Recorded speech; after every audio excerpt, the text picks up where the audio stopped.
What's going on, guys? We got one here from Insolent Audits. Leftover women are panicking. Men have realized modern women are worthless. Let's get into it. My newest and greatest obsession is the Facebook group, Are We Dating the Same Guy, for your area. Now, I recently just joined this group like a week and a half ago, and I've already found 2 of my exes, okay? I know I'm late to the game because these groups have been around for years, but I just joined, so this is very new to me, and I'm enjoying it, okay? So now I searched pretty much every ex I've ever had, okay, to see who it popped up. Now, I found 2. One, that is not his age, and that is not his name, okay? His name is not Derek, and he is not 35, okay? And then the other one is my on and off guy that I've been talking to for years, and somebody posted him last month asking if anyone could claim him. Now, nobody claimed him, which is a good thing, because we recently may have just started talking again. Okay, before we get too deep into this, what the fuck is up with the nails? What is she, like some goddamn dinosaur or something? That's annoying. I mean, it's not having the nails, it's being annoying with it. I gotta watch what I say. Anyways, let's continue. But I'm telling you, this group is valuable for women, okay? Because if you are dating someone and you suspect maybe they are up to no good, you post him in this little group and all these women look out for you and they respond. Now, men, if you're watching this, trust me, I know some women will bend the truth, okay, based on their experience with a man, but for the most part, I don't think women are doing that, okay? So cheers to this group. I'm enjoying it. It's probably one of my favorite pastimes right now. And yes, I am sipping tea. Bye. Jesus Christ, those nails were annoying. Ah, yes, we got Facebook's Are We Dating the Same Guy group, where modern dating meets the FBI. So you're scrolling through your exes playing detective on the guy who isn't actually Derek, isn't 35, and you're treating this like it's the new sip tea and judge hobby. Don't get me wrong, men and women absolutely need to be held accountable, but groups like this sound more like public lynching disguised as sharing. We zoom out a little bit. We're in an era where relationships are apparently public domain. I guess checking receipts is the new romantic due diligence. I mean, ladies, if he's out here living a double life, that's a red flag. But using this to build a profile on every ex you've had, that's a hard pass on privacy, and we're pretending it's all about innocent fun. So here's my take. Maybe it's not just the guys that need to worry about commitment here. So another huge misconception is that women think that when they act hurt and they show a man how sad and hurt they are because of him, he will feel really bad. No. You're thinking like a woman because you're a woman. But what you need to realize is that men and women do not think the same. As a woman, if someone comes to you and tells you how much you've hurt them, your empathy, it's going to make you feel very guilty. It's going to make you think, wow, he did not deserve this, let me make this better. You think that's what men think, but that's not what they think. Mostly the ones that put you in these situations. A lot of men get an ego boost by seeing how much they matter to you, by seeing how they can control your emotions, your mood, so do not give them that pleasure. A lot of women think that if they bawl their eyes out in front of a man, he will regret what he's done to you. The only way to make him regret it is by distancing yourself. I spaced out there for a minute. Because all I heard was wah, wah, wah. Expecting men to feel guilty about your tears, that's some Hollywood fantasy right there. This isn't a Nicholas Sparks novel. Thinking men will magically empathize the way you would, that's called projection, and it's gonna bite you. Men aren't processing the waterworks thinking, oh, I've been the terrible boyfriend. More likely, it's like, cool, she still cares, point scored. Ladies, the real power move isn't in crying him a river, but putting up a dam. Instead of emotional flooding, try a little drought. Distance yourself and watch his ego deflate. This actually works both ways for men and women. Bottom line is, if someone thrives off controlling your emotions, then they don't deserve the spotlight. The difference is between a boy and a man. And I'm not screwing around with boys anymore. I am into men. So listen up if you are a boy. Boys send the you up text at 2 a.m. They send the WYD. Boys don't text at 2 a.m. It's the bad boy. Chad texts at 2 a.m. and she's tired of Chad pumping and dumping because she's wanting something meaningful now. Anyways. At 2 a.m. Men send the did you get home safe? How was your night last night? When they know you went out or when you just left their date.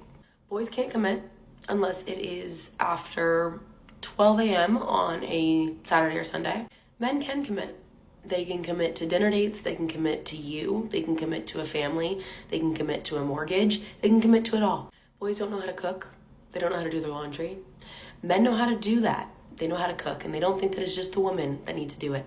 They can do their own laundry, maybe they have enough money to get someone to do it for them. But they can, and they would if they had to. Boys are scared to talk about the future. It freaks them out, and they try to avoid it at all costs.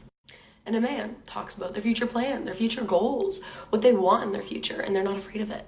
They honestly find it exciting because they're thinking about achieving those goals and doing those things in the near future. A boy is emotionally unavailable. They don't do the whole feelings thing. But a man can handle tough conversations. They honestly enjoy it because they can tap into their feelings and they're okay with showing that. So let's glow up from boyhood to manhood.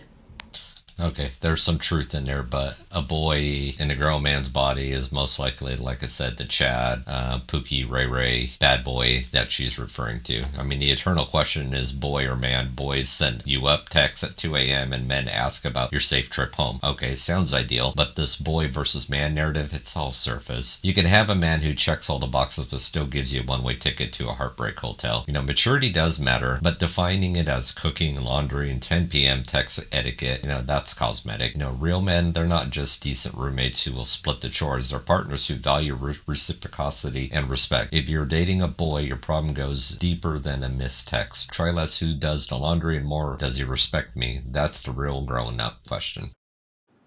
Is anyone else loving the Facebook groups? Are we dating the same guy? Or, but one thing about them that I think is really funny is now, instead of like trying to find people that you're in a relationship with to see if they're cheating or outing someone on a story, there's girls that are like, oh, I've gone on one date with this guy, or, oh, I've been talking to this guy. You're not in a relationship. They're not exclusively dating. They've been on maybe a couple dates. And even if you have been on multiple dates, if you haven't had a relationship conversation about being exclusive, anyone could date whoever they want. So like when you're going out of your way to try to figure out if the guy that you're not in an exclusive relationship is dating, why? Until you have that conversation, it's none of your business who they're dating, so just assume they are. And if you're wanting something more, then buck up and have the combo. It's weird to me when girls do that. Like, utilize the "are we dating the same guy" thing for someone that you're in a relationship with and you're trying to figure that out, or you're married to, or you're informing the masses because you found out that someone that's married or in an exclusive relationship is dating someone. But I'm there for the tea and the drama because I think it's absolutely hysterical. Well, it's not hysterical. It's just entertainment. Just glad it's not my life, but definitely there for the tea. So we're now background checking guys that we aren't even exclusive with. I mean, if he so much as smiles at another girl, you're posting him like he's a public threat. I mean, look, there's no exclusivity he's allowed to date around. That's for man or woman. And if that's bugging you, then ask for the exclusivity. Don't make your life a reality TV episode of is he dating other girls. If he hasn't committed, you're both free agents. Play it straight. Don't drag into court of public opinion for someone you barely called your boyfriend. I mean, relationships need communication and not an audience. And like this lady said, girls just have the talk. Better for your peace and his sanity. I love Are We Dating the Same Person groups. I feel like they're really helpful, but it's always really funny to see the men's reaction to these groups. Because if you're not aware, these groups are like Facebook groups usually set up by women, for like local women, where they can post someone to be like, this man cheated on me, this man was abusive to me, and when I tried to confront him about the cheating, he did this, this, and this, and I had to get a restraining order. Please just know this is the type of person. Or, this is my ex-husband, he cheated on me with this 17-year-old girl and then became violent after, blah, blah, blah, blah, blah. Or it'll just sometimes just be like cheating or just toxic boyfriends. Or, I went on a date with this guy and he was really creepy and he really freaked me out and then showed up at my house the next day to ask for another date and I didn't like that. And stuff like that, where it's usually genuinely just a warning. And what's really funny is that men get so upset about these groups. And it's like, if you're not doing anything wrong, you're probably not going to get posted in these groups. And I understand if you're like a decent person and you get posted, it might make you feel uncomfortable. But like, if they're not saying lies, I don't see why you get a say in what's appropriate to be posted. Sorry. These groups, part of public service, part of digital witch hunt. Yeah, you can call that absurd and toxicity. No one deserves a relationship that comes with a restraining order on the side.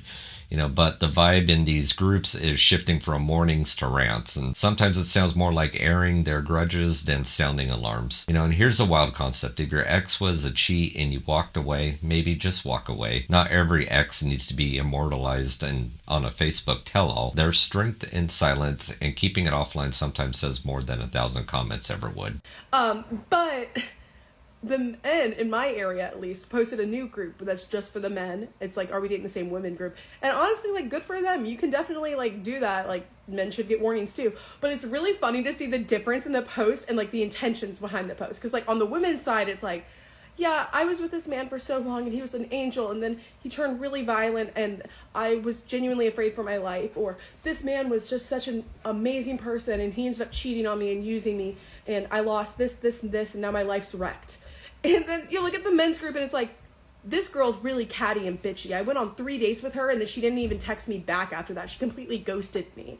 Or this girl is just super rude. I don't think that she even wants to be dating a real man. She just wants men to pay for her stuff and move on. And it's like catty things like that. And it's like, the intention is so different because the men are just like warning men about like, these girls aren't worth your time. They'll just waste your time. And then the girls are like, yeah, this guy might end up hurting you. Just letting you know. Just protect yourself. Jesus, now we have the men's version of Are We Dating the Same Girl? These women groups throw out red flags and danger. The men's group gripes over a girl ghosting them after 3 dates. Here's the takeaway. Neither side is painting themselves as relationship ready. Ladies warn of guys who are dangerous or deceitful. Guys complain about being left unread. The news flash is both sides are jaded and it's just getting us nowhere. If we're all just cataloging offenses, we pretty much kissed a real connection goodbye. This isn't about venting. It's about surviving a culture that's lost its point of even dating at all. We should just call this like it is. As social media has turned dating into a spectator sport. Instead of fixing relationships, we're treating each date like a potential court case, gathering evidence and calling it justice. Is this helping? No. The dating market has become a war zone with both sides waging low-key battle online, pushing actual connections aside in favor of public validation. If you want a solution, it's simple. Log off. If you're worried about dating a player, don't turn to Facebook detectives. Build actual trust and or move on. If they're dangerous, sure, warn others, absolutely. But for the petty stuff, keep it out of the group chat. Relationships should be about respect, not crowdsourcing opinions. We're losing the personal for public, all while big tech laughs at our dependency on likes over love. And here's my challenge, is forget posts, try actual communication, and maybe we'll rebuild a dating culture one authentic connection at a time. Who the fuck am I kidding? Get your passport, guys, and leave the West. Dating in the West is dead. Anyways, guys, if you like what you've seen today, hit that like button, share, subscribe, all that fun stuff. Drop me a comment down below on what you think, and I'll catch you on the next one. Peace.